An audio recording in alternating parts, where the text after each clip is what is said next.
E D ഉദ്യോഗസ്ഥരെ ആക്രമിച്ച കേസിലെ ജാമ്യാപേക്ഷയിൽ ഉത്തരവ് നാളെ.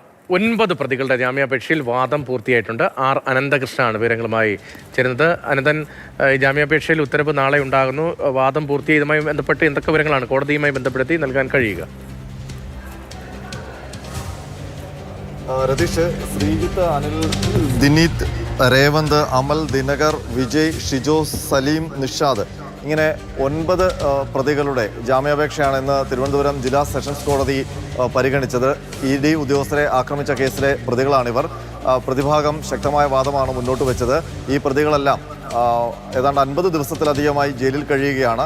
അന്വേഷണം നടക്കുന്നു എന്നാണ് പോലീസ് പറയുന്നത്. പക്ഷേ കാര്യമായ ഒന്നും നടക്കുന്നതായിട്ട് കാണുന്നില്ല എന്നാണ് പ്രതിഭാഗം മുന്നോട്ട് വെച്ച വാദം. കോടതി പ്രിൻസിപ്പൽ സെഷൻസ് കോടതി ഇക്കാര്യം തിരിച്ച് ചോദിക്കുകയും ചെയ്തു. ഈ 26 പേർ, നിലവിൽ ഈ 9 പ്രതികളടക്കം 26 പേരാണ് അറസ്റ്റിലായിട്ടുള്ളത്. അതിനപ്പുറം ഈ അന്വേഷണത്തിൻ്റെ ഭാഗമായി പുതുതായി ആരെങ്കിലും അറസ്റ്റ് ചെയ്തിട്ടുണ്ടോ എന്ന് കോടതി ചോദിച്ചു.